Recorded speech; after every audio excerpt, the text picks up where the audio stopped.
Bonjour et chronique. Aujourd'hui, on y est, l'ultime chronique des vaisseaux inédits de la vague 4, complétant mes articles vidéo de preview avec les éléments qui m'étaient alors inconnus, essentiellement les coups en point d'escadron et les emplacements d'amélioration révélés lors de la mise à jour de juillet, mais aussi l'appréciation de la figurine et plus anecdotiquement peut-être les noms français des cartes, en relevant aussi que mon opinion et ou ma compréhension des cartes ont pu évoluer depuis. Après le chasseur royal Naboo N1 de la République et le bombardier droïde de classe Siena des séparatistes, je reviens donc aujourd'hui sur le transport de la résistance, une extension qui déborde un peu, ne serait-ce que parce qu'elle comprend en fait deux vaisseaux, enfin avec un petit bémol, mais j'y reviendrai. Mais ce n'est pas tout car cette extension comprend aussi de nombreuses améliorations et tout spécialement 7 équipages spécifiques à la résistance qui n'en sont pas le moindre atout. Commençons, comme d'hab, par la figurine, que le modèle probablement numérique de l'article sur le site de FFG ne permettait pas de juger. Le transport, comme je le désignerai désormais, est étrangement pour sa fonction un petit socle, mais c'est qu'il est bâti dans le lore sur un châssis de B-Wing ASF-01, ce que la nouvelle figurine de ce vaisseau rebelle, parce qu'elle est orientable, permet de mieux apprécier. Il s'agit donc de pencher un B-Wing sur sa gauche, et on comprend mieux. Cela nous donne au centre une nacelle de transport assez massive par rapport à la structure originelle. Sur le côté gauche, un gros canon, sur le côté droit, le poste de pilotage, qui, comme on le verra, peut se détacher du reste pour constituer un autre vaisseau, le module de transport de la résistance, ci-après le module. Cette association de deux vaisseaux en un n'est pas sans poser problème au regard de la figurine, parce que l'attache du module est clairement visible sur le transport pris en entier. C'est un peu regrettable, mais je suppose que ce problème était compliqué à gérer et que les gens chez FFG ne disposaient pas de 36 000 options.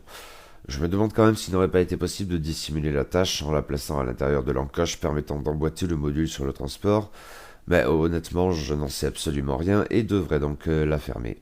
De toute façon, la figurine a globalement de la gueule et clairement de la personnalité avec son côté asymétrique prononcé. Certes, guère sensible quand le vaisseau est vu de dos. Et la sculpture est assez soignée, ainsi que la peinture, dans des teintes de gris et de bleu typiques de la résistance, qui renvoient notamment au X-Wing T-70. À ce compte-là, c'est une réussite, pas au niveau pour s'en tenir à la vague 4 du B-Wing ASF-01, mais dans les mêmes eaux, je dirais que le bombardier droïde de classe Siena est une bonne classe au-dessus par rapport au chasseur royal Naboo N1. Mais cette extension comprend donc deux vaisseaux, ou presque. Qu'entends je par là? Nous avons bien deux vaisseaux distincts, le transport et le module qui s'en détache. Chacun de ces deux vaisseaux dispose de son propre cadran de manœuvre, de ses propres gabarits de socle et de ses propres pilotes. De manière significative toutefois, l'extension ne comprend qu'un seul petit socle avec les tiges associées. Ce qu'il faut entendre par là, c'est que le matériel fourni par l'extension permet de jouer soit le transport, soit le module, mais pas les deux en même temps. En effet, ce qui apparaît sur cette photo n'est pas censé se produire, du moins dans un contexte officiel. Le transport sans le module ne constitue pas un vaisseau jouable. Si vous voulez jouer un transport et un module, il vous faudra donc deux extensions, là encore un dans un contexte officiel. Et au fond, c'est compréhensible. Le module correspond au cockpit du transport. S'il n'est plus là, eh bien il n'y a tout simplement plus de poste de pilotage sur le transport. C'est d'ailleurs le moment de noter que l'extension ne comprend aucune mécanique d'arrimage ou de désarrimage du module par rapport au transport, ce qui me paraissait un peu regrettable initialement, mais ça va en fait dans le même sens. Un transport sans son module n'est pas un vaisseau. Matériellement, enlever et remettre le module n'a rien de compliqué. À vrai dire, c'est peut-être même un tout petit peu trop facile car le module a tendance à bouger un peu, j'ai l'impression. Il faut s'assurer de bien le clipser en le disposant aussi droit que possible, sans quoi la symétrie du vaisseau devient pour le coup trop prononcée et rend plutôt moche. Bon, envisageons donc maintenant le module en tant que tel. Une chose saute vite aux yeux, cette figurine est tout bonnement minuscule. Ce qui est logique en même temps, mais l'effet produit est très déconcertant. Depuis la vague 3, nous avons eu plusieurs vaisseaux de petite taille, comme le chasseur droïde de classe Vulture, le chasseur Belbolab 22 et surtout, à mes yeux du moins, les Osprey Delta 7. Mais avec le module, nous avons vraiment quelque chose de tout petit. On remarque aussi que le module est incliné sur le côté, le cockpit, mais comme pour le transport du coup, est incliné à gauche. C'est un peu déstabilisant là encore, mais le rendu est finalement assez honnête. Vu depuis les côtés, tout spécialement, le module rend étonnamment bien, ici son côté gauche, et là son côté droit. Pas grand chose à dire en revanche sur la vue arrière. Par contre, la vue de dessus vous permettra sûrement de mieux apprécier combien ce vaisseau est rigiki, bien plus que tout autre dans le jeu. Au regard de la ou des figurines, le bilan de cette extension me paraît plutôt bon. Si la taille du transport aussi bien que du module peut surprendre, la sculpture et la peinture sont plus que correctes, affichant une minutie qui n'a pas toujours été caractéristique des productions les plus récentes de FFG. Le seul vrai problème en ce qui me concerne, c'est cette attache qui dépasse sous le module, mais bon, on s'en remettra, hein. Bien, passons maintenant aux considérations ludico-techniques. Nous avons donc deux vaisseaux dans cette extension qu'il va s'agir d'envisager séparément. Je vais commencer en toute logique par me pencher sur le transport de la résistance à proprement parler. Et d'abord le cadran de manœuvre, illustration empruntée comme d'hab à Yet Another Squad Builder 2.0. Un simple coup d'œil permet déjà de conclure qu'il est bien pourri, et ce sera encore pire pour le module. Il y a notamment beaucoup de rouge. On aura cependant l'occasion de voir que ça n'est pas aussi handicapant qu'on pourrait le craindre, car un certain nombre de pilotes et d'améliorations compensent les effets du stress ou en bénéficient éventuellement. Le dial du transport comprend 17 manœuvres, 4 sont bleues, 5 sont blanches, et 8 sont rouges. Ouch! Pour ce qui est des 4 manœuvres bleues, on fait dans le classique, tout droit 1 et 2 et virage sur l'aile 1. Les 5 manœuvres blanches sont plus ou moins dans la continuité, virage sur l'aile et virage serré à vitesse 2, ce qui est plutôt rassurant, et tout droit à vitesse 3.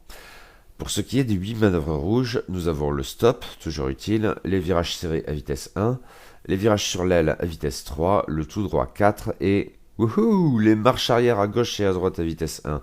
Et c'est tellement cool, les marches arrière. En revanche, pas de manœuvre de retournement, et ça c'est pas très cool, mais aussi, disons-le, pas vraiment surprenant. Bon, même avec les marches arrière, clairement c'est un cadran pourri. Le transport est à faire repasser. Mais on le sait, et on dispose donc à vue de nez de moyens de s'en accommoder. Faudra voir. Notons cependant une chose, le transport, à la différence du module, peut embarquer des astromechs. J'imagine donc qu'un astromech R4 notamment pourrait se montrer utile, parmi d'autres si ça se trouve. Côté statistique, eh bien c'est pas glorieux non plus. Une attaque de 2 dans l'arc avant, ce qui est dans l'ordre des choses, une agilité de 1 dans l'ordre des choses aussi, mais high quand même, 5 points de coque et 3 boucliers, ce qui est dans l'ordre des choses également, mais ouf. Bon, c'est clairement pas top, mais en même temps le vaisseau n'a de toute évidence rien à chasseur, et la résistance dispose de très bonnes options en la matière, avec le X-Wing T-70 et le A-Wing RZ-2. Et il n'est pas destiné à briller par sa manœuvrabilité ou sa force de frappe, c'est un transport et tout désigné pour faire du soutien commandement à l'arrière. Ok donc, d'autant que certains pilotes peuvent légèrement compenser ces stats toutes nazes. La barre d'action va dans ce sens. Elle offre 4 actions en tout, 2 blanches, 2 rouges, aucune action liée. Les 2 actions blanches sont concentration et acquisition de cible. Ok, on ne s'attendait pas à faire du repositionnement de fou avec ce veau marin de l'espace. Notons d'ores et déjà que le transport pourra emporter des droïdes qui lui conféreront en outre l'action de calcul, ce qui pourrait donner des trucs rigolos, et j'y reviendrai. Les 2 actions rouges sont typiques d'un vaisseau de soutien commandement, coordination et brouillage. Un pilote au moins s'accommode très bien de ce que ces actions sont rouges, comme on le verra. Reste enfin à envisager les éléments qui m'étaient inconnus au moment de mon article vidéo de preview, les coûts en points d'escadron et les emplacements d'amélioration, données saisonnières révélées lors de la mise à jour de juillet. Commençons par les emplacements d'amélioration. Rien d'aussi surprenant que pour le bombardier droïde de classe Sienna, ici, chacun des pilotes du transport peut compter sur un astromech, un canon, 2 slots d'équipage, une modification, une technologie et un emplacement de torpille. De ces 4 pilotes, une seule se distingue avec un emplacement de talent qui est sans surprise Covanel. Tout cela est assez enthousiasmant. Pour ce qui est des coûts, là encore on fait dans le classique, c'est pour le module qu'on retrouvera la décorrélation entre coûts, valeur d'initiative, etc. Caractéristique du chasseur royal Naboo N1. Les coûts pour le transport s'échelonnent donc entre 32 points d'escadron pour le générique pilote de la division logistique, initiative 1, et 38 points d'escadron pour Covanel, initiative 4, avec entre les deux Nodine Chowdhury et Pamish Good, tous deux à 36 points d'escadron. Une très faible amplitude donc et des prix assez bas au regard des capacités offertes par ce nouveau châssis. Mais envisageons maintenant les pilotes. Il y en a donc 4 pour le transport et 4 autres pour le module, tenons-nous-en au transport pour l'heure. Nous avons un seul générique et 3 pilotes nommés dont les valeurs d'initiative vont de 1 à 4 avec un pilote à chaque degré. Je vais les étudier dans l'ordre croissant des valeurs d'initiative. Il n'y a pas forcément grand chose de plus à dire à propos du générique qu'est le pilote de la division logistique à initiative 1 pour 32 points d'escadron. Le rôle de soutien du transport rend cette option potentiellement intéressante, je suppose. En cela, il me fait un peu penser chez l'Empire à la Lambda ou au TIE Reaper, dont les pilotes génériques ont pu se montrer utiles. Pourquoi pas? Le premier pilote nommé est Nodine Chavdry, initiative 2 pour 36 points d'escadron, et c'est déjà un de ces gaziers qui fait en sorte de s'accommoder du sérieux risque de stress emblématique de ce châssis. Sauf que pour le coup, il n'intervient quant à lui pas au niveau des manœuvres, mais à celui des actions. Après avoir coordonné une action rouge en principe, dans mon article vidéo de preview, je supposais que le vaisseau pourrait embarquer un officier tactique pour la rendre blanche si jamais, mais le coût supérieur de cet équipage depuis juillet peut se montrer dissuasif. Donc après avoir coordonné, ou bien, attention, après avoir été lui-même coordonné, s'il a 2 marqueurs de stress ou moins, Nodine Chavdry peut effectuer une action de sa barre en la considérant comme rouge, même s'il est stressé. C'est donc une sorte d'option d'action liée améliorée. C'est intéressant. Maintenant, cette mécanique n'évacue pas le stress, ce qui à terme peut s'avérer problématique.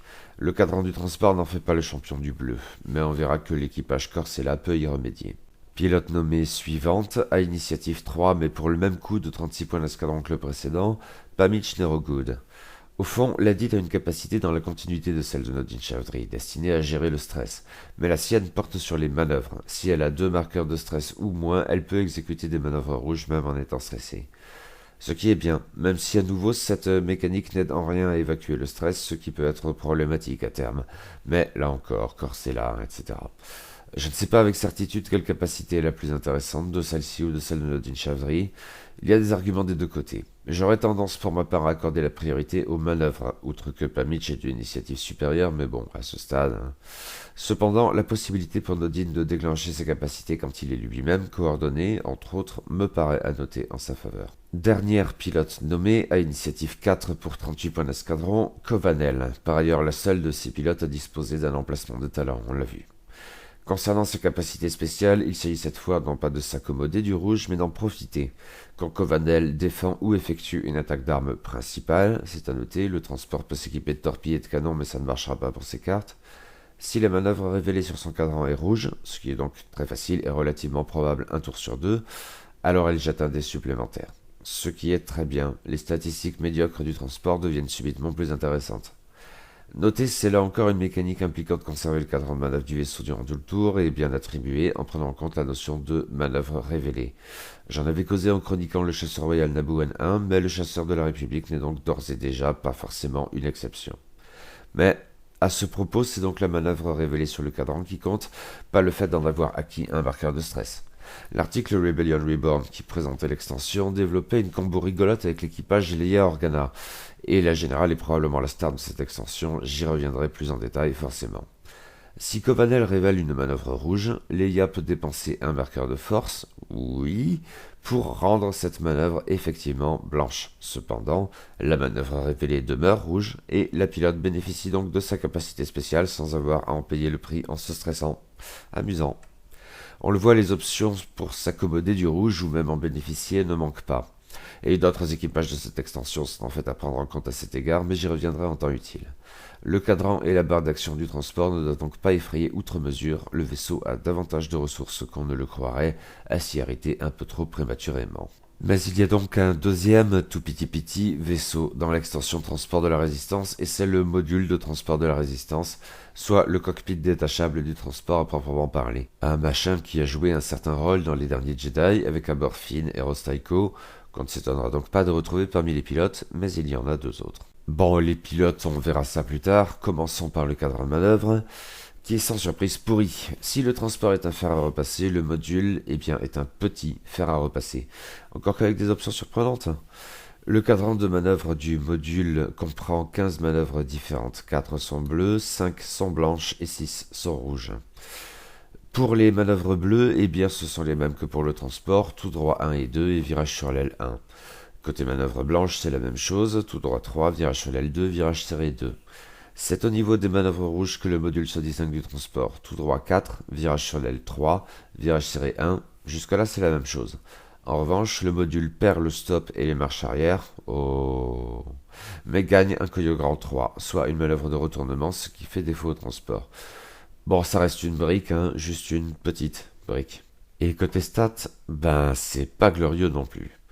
Donc une attaque primaire à 2 dés rouges dans l'arc avant, 2 en agilité, 3 points de coque et un bouclier, soit par rapport au transport entier même attaque, une meilleure défense, vaguement, avec un dévers en plus, mais 2 points de coque en moins, 2 boucliers en moins. C'est assez calamiteux, oui. Et la barre d'action, c'est encore pire, hein. Elle comprend 4 actions dont 3 sont rouges. Ah oui, quand même. Ah donc, nous avons une gentille concentration blanche, puis une acquisition de cible, un tonneau et un brouillage rouge. Par rapport au transport, l'acquisition de cible devient plus difficile et la coordination rouge disparaît, mais pourrait être remplacée par un tonneau rouge également. Ce qui ne suffira probablement pas à faire du module un as de l'espace, même si ça tombe bien, ce talent figure justement dans l'extension, qui permettra bel et bien de blanchir les tonneaux du module. Ouais. Clairement, on ne va pas jouer ce vaisseau ni pour sa manœuvrabilité, ni pour ses stats, ni pour son économie d'action. C'est un peu le pire à chaque fois. Cela signifie-t-il qu'on ne le jouera pas tout court? Eh bien pas forcément. Outre les coûts à prendre en compte, et les emplacements d'amélioration le cas échéant, il y a les capacités de pilote. Encore que j'y mettrai assez souvent des bémols, je le crains. Bon, ça se discute. Rapidement, nous avons une barre d'action alternative pour le module car un de ces 4 pilotes est un droïde et oui, il s'agit de BB-8. On remplace donc la concentration blanche par un calcul blanc, ce qui, toute chose égale par ailleurs, est pire, sauf qu'il y a éventuellement des trucs à en tirer comme on le verra. Reste à envisager les éléments variables que sont les coûts en points d'escadron et les emplacements d'amélioration révélés lors de la mise à jour de juillet, et probablement cruciaux pour un vaisseau tel que celui-ci qui ne brille donc pas vraiment par ses caractéristiques génériques. Côté emplacement d'amélioration, on fonctionne un peu à l'envers par rapport au transport, au sens où tous les pilotes ont accès à un emplacement de talent, sauf une qui est Vie Moradi. Autrement, tous les pilotes disposent d'un seul, on pouvait s'en douter même s'il y avait une très vague incertitude au moment de la preview, un seul donc emplacement d'équipage, un autre de modification et enfin un de technologie. Les coûts sont plus surprenants car ils sont affectés par la même décorrélation entre les coûts, les valeurs d'initiative, etc. que l'on avait pu constater pour le chasseur royal Naboo N1. Par rapport au transport, la faible amplitude des coûts demeure et elle est même renforcée puisque nous allons de 26 points d'escadron pour BB-8 et Rostyko, en dépit de leur initiative supérieure comme on le verra, à 29 points d'escadron pour Finn, big deal, hein, avec entre les deux vieux Moradi à 27 points d'escadron, même si elle a l'initiative la plus basse et pas d'emplacement de talent. Justement, les pilotes. Ils sont au nombre de 4 et tous dénommés, un à initiative 1, un autre à initiative 2 et les deux derniers à initiative 3, ce qui est forcément pas glorieux. On ne s'attendait pas à avoir de l'initiative 6 sur cette limace lilliputienne de l'espace. Hein. Je les avais envisagés dans l'ordre des valeurs d'initiative lors de mon article vidéo de preview, mais il sera sans doute plus sensé pour cette chronique de suivre plutôt les coûts, je suppose, en dépit d'un écart très limité et de la possibilité que le classement change lors des ajustements à venir, mais c'est que le sentiment produit est assez différent. Du coup, chose très inhabituelle, nous allons en fait commencer par les pilotes disposant de la valeur d'initiative la plus élevée, pour une fois, car les deux pilotes les moins chers sur ce châssis, de peu certes, à 26 points d'escadron chacun, sont donc ceux à initiative 3 contre 1 et 2 pour les deux autres. Et on pouvait s'étonner, je crois, assez légitimement du choix des pilotes disposant de cette valeur d'initiative, même très légèrement supérieure. J'en avais en tout cas fait la remarque en preview, mais je suppose que cette échelle de coût rend ce choix plus compréhensible. Le premier de ces pilotes est le plus surprenant. Il s'agit du droïde BB-8 qui est plein de surprises. L'astromech sphérique a une capacité qui rappelle celle de sa version, astromech. En effet, durant la phase de système, il peut effectuer une action rouge de tonneau ou d'accélération. Ici, il faut noter deux choses. D'une part, le module ne dispose normalement pas de l'action d'accélération.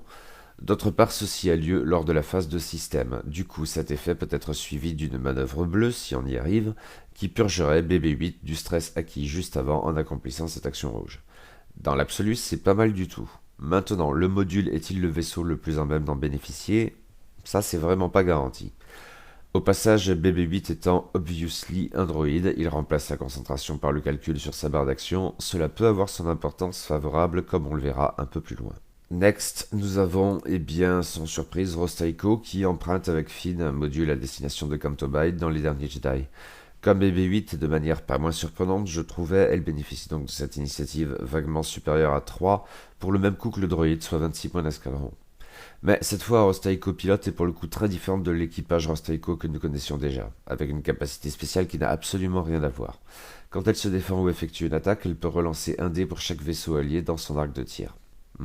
Je suis pas très emballé là, vu la manœuvrabilité compliquée du module et le fait qu'il n'a que 2 dés rouges comme vert, j'ai du mal à l'imaginer pouvoir bénéficier de ces relances très souvent. Le vol en formation le favoriserait, mais elle ne peut clairement pas s'intégrer ainsi aux côtés de X-Wing T-70 ou Harbinger Z2 autrement mobile et agile.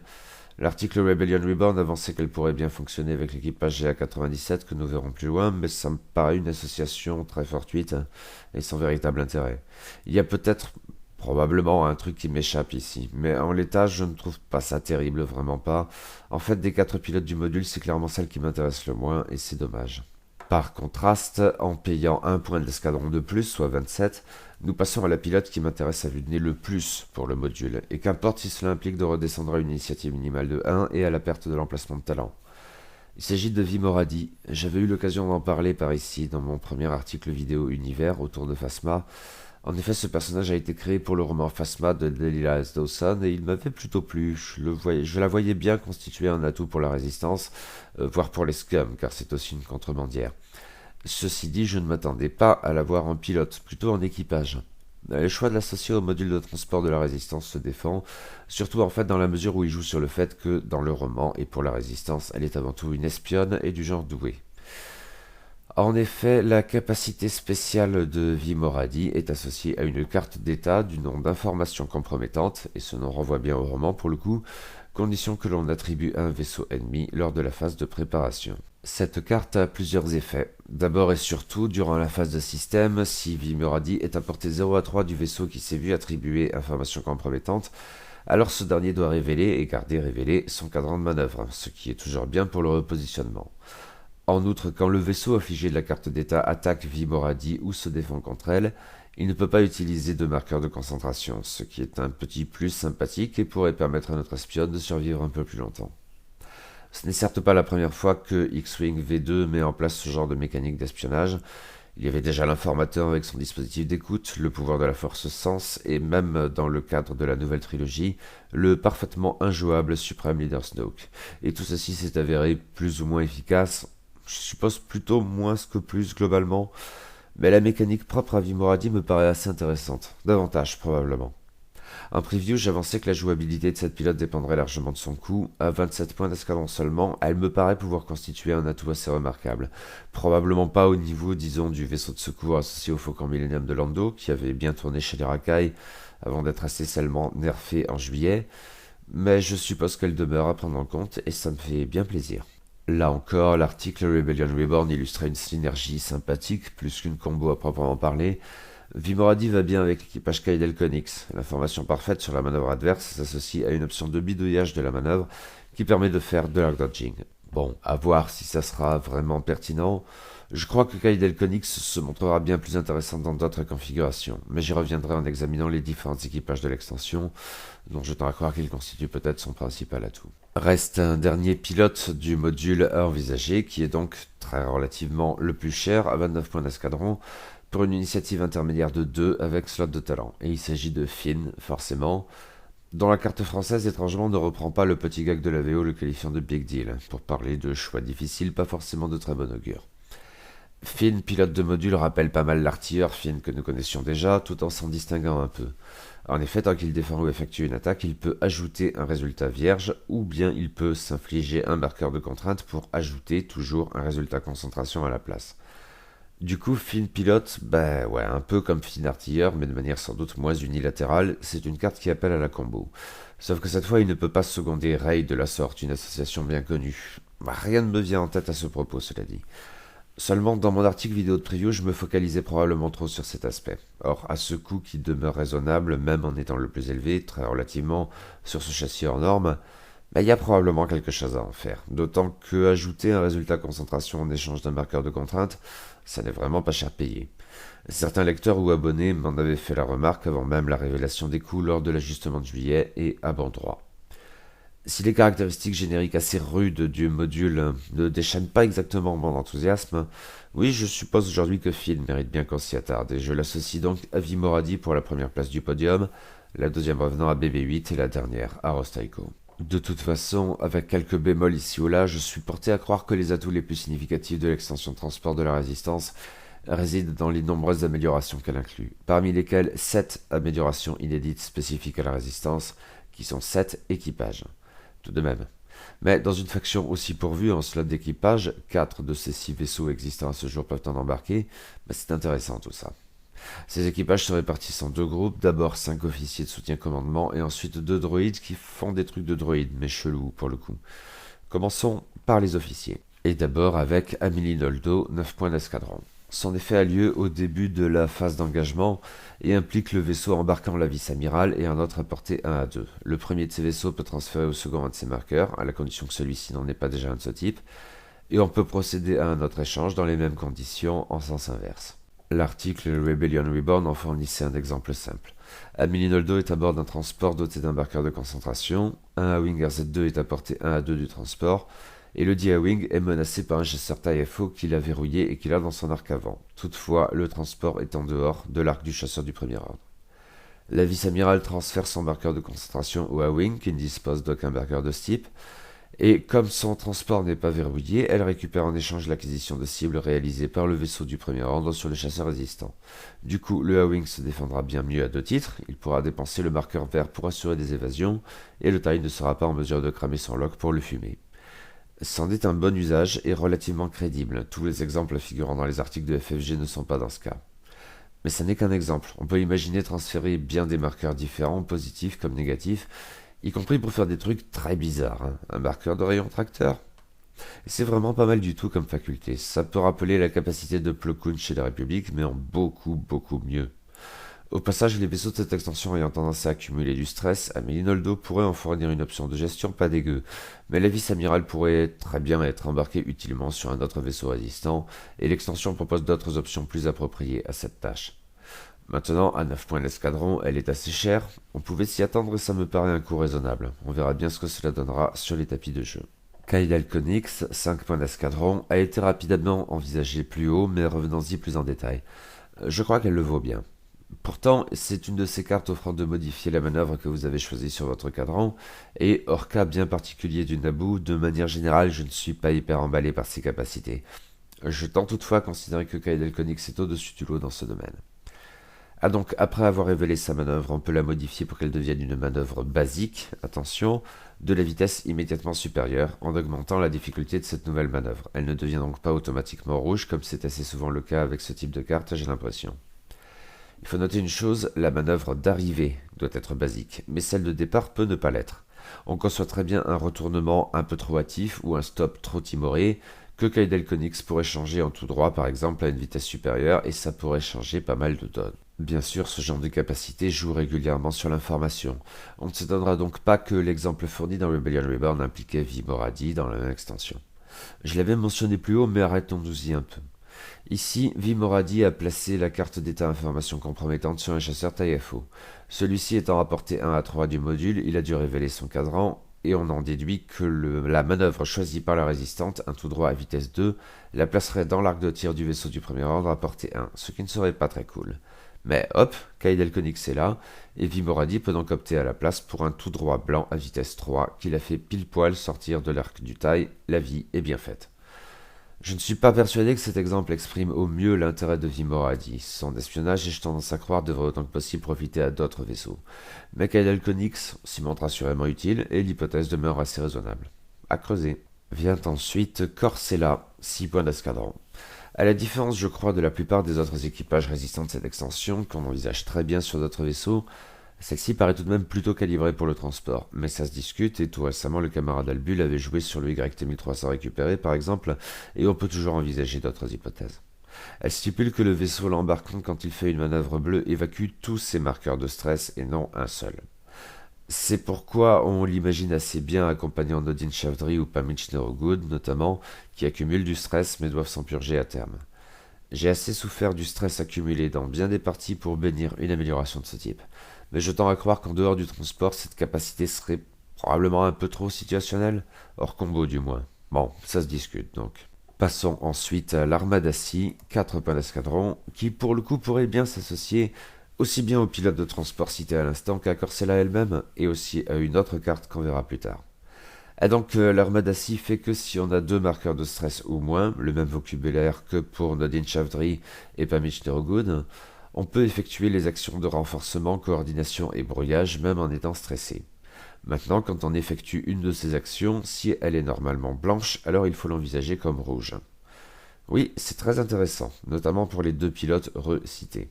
Mais, me direz-vous, que vient faire le renforcement là-dedans? Ces vaisseaux en sont dépourvus, et de même les autres vaisseaux résistants qui pourraient embarquer l'armada Sea.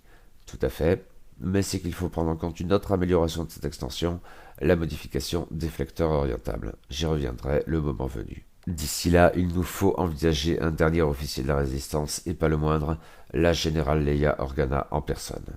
Wouhou! En fait, cette carte est saturée de wouhou, démonstration. Bon, c'est la générale Leia Organa égale wouhou. Elle confère un marqueur de force. Wouhou.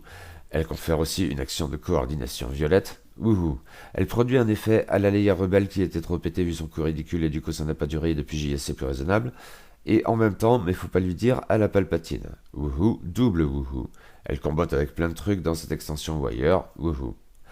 Ah donc, après qu'un vaisseau allié a révélé son cadran de manœuvre sans condition de portée, Leia peut dépenser un marqueur de force, on est clairement en territoire palpatinesque, mais chute. Dès lors, le vaisseau choisi réduit la difficulté de sa manœuvre. C'est balèze, hyper top balèze, bien digne d'une Skywalker Organa solo. Les applications sont nombreuses. L'article Rebellion Reborn, qui pour le coup portait bien son nom cette fois, en fournissait deux, mais on peut en concevoir bien d'autres. Inutile de revenir sur la première qui a déjà été envisagée plus haut, l'association entre Leia Organa et Covanel. Le second exemple me paraît plus intéressant ici. Nous avons Leia Organa à bord d'un transport et Poe Dameron dans son X-Wing T-70 qui fumerait bien un chasseur TFO, là, comme ça, pour le principe. Poe a révélé sa manœuvre, soit un tonneau de talon en vitesse 3, forcément rouge. Leia dépense sa charge de force, la manœuvre de Poe doit donc être considérée comme blanche.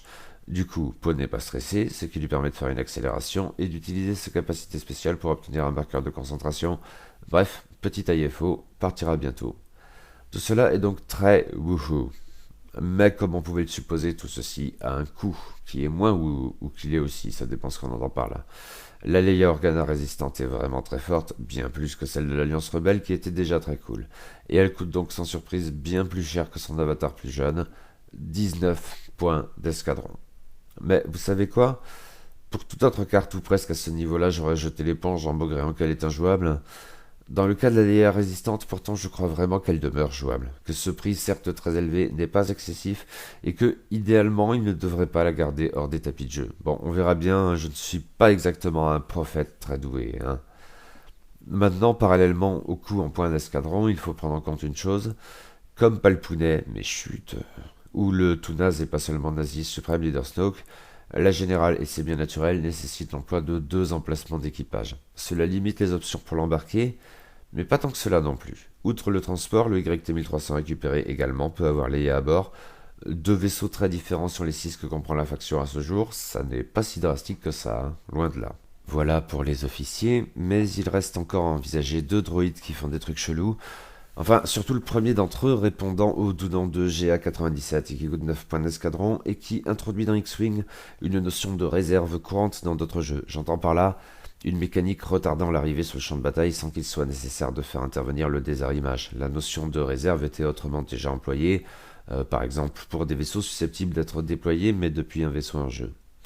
Cela passe par l'association de la carte d'équipage GA97 à proprement parler et d'une carte d'état titrée C'est la résistance. Un nom plutôt bof, trouvais-je. Et la mécanique est un peu tordue de prime abord, même si elle est au fond bien pensée dans le vocabulaire du jeu. Donc GA97 est un équipage droïde qui fournit déjà une action de calcul au vaisseau qui l'embarque. On verra bientôt que cela n'est pas sans conséquence. Et qui dispose de 5 charges récurrentes. Cela dit, ces charges sont utilisées d'une manière très particulière, bien différente de ce à quoi nous avons été habitués depuis le début de la V2 et qui renvoie souvent à une forme d'attrition, les munitions qui s'épuisent, ou parfois, comme avec la Leia Organa rebelle, à une idée d'espacement des emplois multiples de la capacité fournie par la carte. Rien de la sorte ici, GA97 ne produira son effet qu'une seule fois dans toute la partie, et ses charges lui servent en fait de minuteur, disons. Lors de la phase de mise en place, on peut dépenser entre 3 et 5 charges. Dans ce cas, on choisit un autre vaisseau allié, et on lui attribue la carte d'état unique, c'est la résistance. Celle-ci commence par préciser que lors de la phase de préparation, le vaisseau qui s'est vu attribuer cette carte est placé en réserve. Elle fixe ensuite les règles du déploiement futur de ce vaisseau, à portée 1 de n'importe quel bord de table et au-delà de la portée 3 de tout vaisseau ennemi. Mais quand donc ce vaisseau se déploie-t-il? Eh bien, cela dépend des charges de GA97 dépensées lors de la mise en place. En effet, ces charges sont récurrentes, Comme telles, elles reviennent à raison d'une par une à chaque phase de dénouement. Dès lors, quand toutes les charges de GA97 sont actives, c'est-à-dire quand le vaisseau a de nouveau atteint sa capacité maximale de 5 charges, alors le vaisseau qui s'est vu attribuer la carte d'état C'est la Résistance doit se déployer dans les conditions vues à l'instant. Rappelons que GA97 implique de dépenser 3 charges au minimum et 5 au maximum lors de la mise en place. Dès lors, si on a dépensé 3 charges, le vaisseau en réserve débarque lors de la phase de dénouement du tour 3, ce qui lui permettra d'agir normalement dès le tour 4. Si on a dépensé 4 charges, c'est au tour 4 que cela se produit, et si on a dépensé 5 charges, c'est au tour 5. Maintenant, on l'a vu, le vaisseau embarquant GA97, lui, n'est pas en réserve, il est forcément sur le tapis de jeu. Dès lors, il n'est pas exclu qu'il se fasse détruire avant d'avoir récupéré toutes ses charges. Rassurez-vous, dans ce cas, cela ne signifie pas que votre Podamron, par exemple, en réserve, ne débarquera jamais. Il doit se déployer quand le vaisseau emportant GA97 est détruit, qu'importe la phase à vue de nez, seulement dans ce cas, il subit un marqueur de désarmement. Quelle que soit la manière dont le vaisseau s'est déployé, la carte d'état C'est la Résistance est ensuite défaussée. Bon, c'est un peu tordu à la lecture, mais au fond, c'est assez simple. Maintenant, est-ce pertinent? Est-ce efficace? Eh bien, je ne sais pas trop. Je n'en suis pas persuadé, pour être honnête, tout en admettant volontiers que le doute est légitime et que cela pourrait s'avérer très chouette. Mon souci, surtout que cette mécanique est très rigoureuse et probablement un peu trop. Elle implique de planifier bien à l'avance, au point en fait où la planification n'a plus vraiment de sens. Permettre à un vaisseau de débarquer hop quand il veut aurait probablement été absurde et pété, on est d'accord. Maintenant qu'il ne puisse se déployer au plus tôt qu'à la toute fin du tour 3, je n'en suis pas sûr. Un cran de moins m'aurait paru plus raisonnable, quitte à conserver ensuite la limite maximale du tour 5. C'est qu'une partie de X-Wing est souvent déjà bien avancée quand on en arrive à la fin du tour 3. Et il faut aussi relever, chose que je ne pouvais savoir au moment de la rédaction de mon article vidéo de preview, que GA97 est cher, 9 points d'escadron tout de même. Honnêtement, je ne sais pas, il faudra tester. Je suppose au moins qu'on peut reconnaître à FFG qu'avec cette nouvelle mécanique, il développe une option rigolote de plus, dans la continuité de ce qui a été fait et qui me botte sacrément, surtout avec les séparatistes depuis la vague précédente. Un peu moins avec la République, mais le Naboo pourrait bien changer la donne. Ouais, faudra tester. Le dernier droïde de cette extension est plus conventionnel. Il a pendant PZ4CO, coûte 6 points d'escadron et fournit lui aussi l'action de calcul, j'y arrive. Son effet autrement se produit à la fin de la phase d'activation, on peut alors choisir un vaisseau allié à portée 1 à 2. Dans ce cas, on lui transfère un marqueur de calcul. Cependant, si la manœuvre révélée, on y revient une fois de plus, du vaisseau emportant PZ4CO est bleu, alors c'est un marqueur de concentration que l'on peut transférer de la sorte. Faire circuler les marqueurs, c'est toujours bien. Maintenant, un calcul chez la Résistance? Mais oui, le calcul chez la Résistance. Et ça n'est pas un hasard si, dans l'extension transport de la Résistance, on a un pilote droïde avec BB-8, bénéficiant donc d'emblée de l'action de calcul, et 2 équipages droïdes, GA97 et PZ4CO donc, qui fournissent au vaisseau qui les embarque la même action. C'est que nous commençons enfin à entrevoir le plein potentiel d'un autre droïde résistant, dont la carte figurait déjà dans le kit de conversion de la Résistance, mais qui ne produisait qu'une portion de son effet jusqu'alors. Ni plus ni moins que C3PO, la légende, avec un bras rouge qui fait qu'on ne le reconnaît pas. Pour mémoire, celui-ci conférait déjà l'action de calcul, mais aussi une action de coordination rouge, et il permettait ensuite de gagner un marqueur de calcul supplémentaire si on faisait l'une ou l'autre de ces actions. Ça, pour le coup, ok, on pouvait déjà le faire. Mais la carte stipulait autre chose. Pour coordonner, C3PO pouvait choisir des vaisseaux alliés au-delà de la portée 2, à condition qu'il dispose de l'action de calcul. Or, aucun vaisseau de la Résistance n'était dans ce cas jusqu'alors, sauf erreur, on avait donc une moitié de carte qui ne servait à rien. Subitement, en additionnant toutes les options offertes par l'extension transport de la Résistance, on peut concevoir que jusqu'à 3 vaisseaux de la Résistance peuvent désormais bénéficier de la super coordination de C3PO. Et ça pourrait bien changer la donne? Aucune certitude, car modérons mon enthousiasme de la preview, les choix demeurent contraignants. BB-8 a nécessairement son propre vaisseau. Quant aux équipages droïdes, même si plusieurs vaisseaux différents peuvent donc les embarquer, ce qui doit bien sûr être pris en compte pour C3PO lui-même, eh bien, PZ4CO coûte peut-être un peu cher, 6 points d'escadron, c'est-à-dire le même coût que pour C3PO, et GA97 non seulement coûte 9 points d'escadron, mais en outre il implique de jouer avec la mécanique de C'est la Résistance, et donc de placer un vaisseau en réserve. Clairement, on ne pourra pas tabler sur cet effet dans n'importe quelle liste, et peut-on concevoir là comme ça une liste efficace qui permettrait d'en jouer à plein? Peut-être, mais là comme ça, je n'ai pas vraiment d'idée, j'avoue. Mais ça me paraît tout de même intéressant, amusant en tout cas, et à tenter. Mon enthousiasme initial, je le confesse, renvoyait là encore à quelque chose que j'avais noté dans un article univers autour de Podamron, cette fois. La BD Marvel mettant en scène le réseau de droïdes espions de C3PO, en même temps que l'origine de son bras rouge. Et la carte d'équipage du C3PO résistant devient du coup plus intéressante, en même temps que plus fluff, hein, ce qui est toujours chouette. En tout cas, le bilan des équipages de l'extension transport de la résistance me paraît globalement très positif. Je tends à croire que c'est peut-être bien le principal atout de cette nouvelle sortie, avant les nouveaux vaisseaux qu'elle contient. Mais on me démontrera peut-être mon erreur et ce ne serait pas forcément plus mal, hein. Cela dit, l'extension contient encore quelques surprises du plus grand intérêt, 3 nouvelles améliorations génériques cette fois. Sauf que la FFG a peut-être un peu merdé, au moins temporairement. En effet, si ces 3 améliorations sont génériques, eh bien 2 d'entre elles ne figurent pour l'heure que dans l'extension transport de la résistance, alors qu'elles pourraient intéresser bien d'autres vaisseaux, bien d'autres factions. Même si les autres sorties inédites de la vague 4 ne sont pas les plus immédiatement concernées par ces améliorations, c'est un fait, ce choix éditorial me paraît tout de même un peu regrettable. Certes, les packs de cartes annoncés pour début 2020, et dont l'annonce officielle est bien postérieure à mon article vidéo de preview, devraient y remédier. Ok, très bien, mais d'ici là, bon. Demander à des joueurs de X-Wing de faire preuve de patience, sérieux? Commençons rapidement par celle de ces améliorations qui pour le coup figurent également dans les extensions Bombardier Droïde de classe Sienna et Chasseur Royal Naboo N1, et j'en avais donc déjà parlé. Il s'agit des torpilles à plasma, 9 points d'escadron. Il s'agit d'une attaque à 3 dés rouges et à portée 2 à 3 sans modificateur. La carte dispose de 2 charges. L'attaque nécessite une acquisition de cible et la dépense d'une charge. Durant l'étape de neutralisation des résultats, les dégâts critiques sont annulés avant les dégâts normaux, mais après, soulignons, après que cette attaque a touché, le défenseur perd un bouclier. Nous avons donc ici des torpilles spécialement conçues pour faire sauter les boucliers, avec la contrepartie de ne pas infliger de critiques, ou peu ou sans importance. Dans une optique Alpha Strike, cela peut faire sens, mais si votre adversaire n'a pas ou peu de boucliers, cette carte ne vous sera guère utile. Les gros socles tout spécialement n'apprécieront certainement pas, cela dit, même s'ils ne sont pas exactement les champions du métal à maintenant.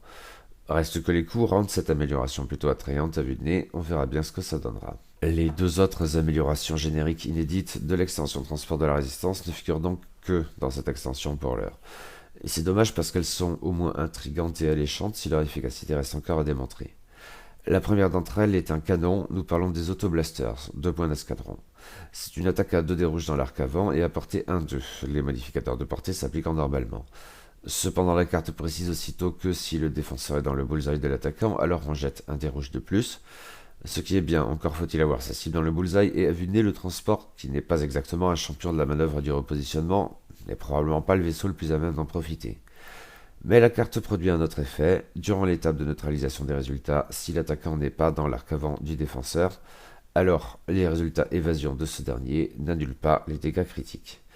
C'est une arme assez attrayante, oui, même avec 2 dés rouges seulement de base, si vous calez ce canon à portée 1 et dans le bullseye, votre adversaire pourrait bien vous maudire. Mais du coup, ça se confirme, cette arme ne me paraît pas véritablement conçue pour le transport, extension ou pas. Parmi les sorties de la vague 4, son ancêtre, le B-Wing ASF-01, me paraîtrait plus approprié pour s'en occuper. Mais bon. En tout cas, ce coup très limité me paraît assez attrayant. Les canons V2 avaient tendance à peiner un peu, mais peut-être les autoblasters y changeront-ils quelque chose? Rien de garanti, mais je suppose que c'est, là encore, une carte à surveiller. Et reste une dernière amélioration, plus étrange, la modification déflecteur orientable. Celle-ci ne peut être équipée que sur des vaisseaux à socle petit ou moyen. En outre, il faut que ce vaisseau ait une valeur de bouclier d'au moins 1. La carte a alors pour effet d'enlever un bouclier au vaisseau qui s'en équipe, mais en contrepartie, elle lui confère l'action blanche de renforcement. Et ça, c'est assez surprenant tout de même. Cette action était jusqu'alors l'apanage des gros socles. À ma connaissance, côté petit socle, seule la canonnière Ositug de l'Alliance Rebelle en bénéficiait jusqu'à présent. Et même pour ce qui est des socles moyens, je ne vois que le patrouilleur de classe Firespread et Rakai Scélérat, pour qui c'est une action rouge. En fait, l'idée de renforcer des petits socles est tellement inédite que je ne sais pas bien qu'en penser. D'autant que le coup ici, tel qu'il a été révélé en juillet, est déterminant. De manière parfaitement sensée, l'amélioration a une échelle de coût variable basée sur l'agilité, mais qui fonctionne à l'envers de toutes les autres. C'est-à-dire que plus la valeur d'agilité est élevée, moins la modification est chère. Concrètement, l'amélioration coûterait 9 points d'escadron sur un hypothétique petit socle ou socle moyen doté d'une agilité de 0, il n'y en a pas, 6 points pour une agilité de 1, ce qui serait probablement le standard pour cette amélioration et je suppose que c'est assez honnête, enfin 3 points pour des vaisseaux dotés d'une agilité de 2 ou 3. Avant la révélation des coûts lors de la mise à jour de juillet, il y avait eu des fantasmes du type « Ouh putain, Dark Vador qui se renforce ». C'est marrant, c'est toujours Dark Vador qu'on cite dans ces combos entrevus en preview. Mais même sans prendre en compte les coûts, ça ne me paraissait pas vraiment pertinent, hein. Cette action n'est véritablement intéressante que pour des vaisseaux dotés d'une agilité basse, comme je vois les choses, et c'est bien ce qui justifie cette échelle variable. En revanche, sur un vaisseau doté d'une valeur de défense de 1 voire 2, ça se discute, alors peut-être. Là, ça pourrait pas mal changer la donne. Ça vaudrait notamment en toute logique pour les deux vaisseaux figurant dans cette extension, et j'irais au premier chef le transport au sens strict, qui, non, ne dispose pas nativement de cette action. Rappelons d'ailleurs que l'équipage de l'Armada 6 serait ici intéressant. Mais c'est quelque chose d'assez inédit et que je ne suis pas certain de bien appréhender. Je ne sais pas, du tout. Faudra voir. Mais n'hésitez pas à me faire part de vos spéculations. L'extension Transport de la Résistance comprend enfin 6 autres cartes d'amélioration, mais que nous connaissions déjà dans les vagues précédentes, aussi ne vais-je pas m'étendre à leurs propos. Deux de ces améliorations antérieures à la vague 4 sont spécifiques à la Résistance, et ce sont deux astromechs que le transport peut donc embarquer, mais pas le module. Le premier est R2HA, 4 points d'escadron, qui me paraît pas spécialement intéressant sur le transport avec son unique dévers. Il est bien davantage sur des X-Wing T-70, encore que dans une certaine mesure seulement, car ces chasseurs disposent de nombreuses autres options d'astromech, souvent plus intéressantes à vue de nez. R5X3, 5 points d'escadron, est davantage pertinent sur le transport, mais bon, sans être foufou non plus, hein. Là encore, les options plus intéressantes ne manquent pas. L'extension comprend ensuite 3 améliorations qui étaient encore rares il y a peu, voire rares tout court pour ce qui est de la première, car il s'agit de la modification caisse de pièces détachées, 4 points d'escadron, laquelle nécessite d'être équipée d'un astromech. Seul le transport peut donc éventuellement concerner. Or, on ne l'a trouvé jusqu'alors que dans l'extension de la vague 3 Gardien de la République, en un seul exemplaire. Là encore, pas dit que le transport soit le vaisseau le plus adapté pour cette amélioration, mais ça n'était pas forcément le propos ici, c'est probablement surtout de rendre cette amélioration un peu plus disponible avant les packs de cartes prévus pour début 2020. Au sein de la faction, peut-être les X-Wing T-70 apprécieraient-ils. Davantage pour le fait de rompre les verrouillages que pour le petit gabarit largué. Bon, faut voir. Ensuite, comme à plusieurs reprises depuis la vague 3, qui corrigeait ici des erreurs des vagues 1 et 2, nous trouvons dans l'extension un exemplaire de la chouette modification post-combustion, qui est cependant a priori sans grand intérêt sur le transport comme sur le module. On y trouve aussi un exemplaire du plutôt médiocre, mais encore rare il y a peu, talent maîtrise de soi, et reste une dernière amélioration qui n'a rien de rare cette fois, mais qui pourrait très éventuellement intéresser le module, le talent As de l'espace rendrait blanc son tonneau rouge. Ouais, je suis pas hyper convaincu. Mais je le suis, globalement, par cette extension. Je l'étais avant de connaître les coûts et, pour l'essentiel, je le demeure maintenant. Le transport est un vaisseau intéressant qui offre des options bienvenues et s'avère plus pertinent, voire excitant, que ce qu'un premier regard hâtif sur son cadran de manœuvre saturé de rouge pourrait laisser supposer. Les pilotes sont corrects, voire un peu plus que ça. Je suis beaucoup plus réservé en ce qui concerne le module. Vimoradi et finalement Finn me plaisent bien, sans non plus me filer un orgasme, mais les autres pilotes me laissent encore plutôt sceptique. Cette fois, le rouge me paraît plus problématique, surtout dans la barre d'action, et je m'interroge sur le rôle exact de ce vaisseau dans une liste résistante. C'est qu'il demeure mystérieux, même après la révélation des coûts et des emplacements d'amélioration, je crois. Mais je tends donc à considérer que l'intérêt principal de cette extension, pour un joueur résistant, réside dans ses améliorations. Au premier chef, en ce qui me concerne, cette flopée d'officiers de soutien-commandement, Leia Organa en tête comme de juste, même avec son coût très élevé, mais pas seulement, loin de là. Les nouvelles armes que sont les torpilles à plasma et peut-être surtout les autoblasters ont de quoi susciter la curiosité. L'extension comprend aussi des trucs bizarres dont on ne peut pas forcément dire grand-chose pour l'heure avec GA97 et les déflecteurs orientables. Enfin, la perspective, même passablement contraignante, d'aligner des droïdes pour jouer à plein de C3PO m'amuse bien, dans une perspective peut-être plus fluff ou casual, que sais-je. Une extension intéressante, oui. À titre personnel, elle ne me parle pas autant que le bombardier droïde de classe Sienna pour une pure question d'affinité personnelle, et peut-être même que le très rigolo chez Royal Naboo N1. Mais dans un registre moins flashouille, c'est un ajout très bienvenu à X-Wing, et qui pourrait bien rendre la faction de la Résistance non seulement plus efficace, en dehors des seuls X-Wing T-70 et A-Wing RZ2, mais aussi bien plus fun. Et ça c'est bien, c'est toujours bien. Cependant, je reste au conditionnel, mais pour des raisons peut-être très personnelles, là encore. Je dois avouer que depuis la sortie des extensions de la vague 4, autant le Yena et le Naboo, ce dernier pour une faction que je n'ai encore jamais joué, m'ont donné quelques idées de liste, plus ou moins efficaces, hein.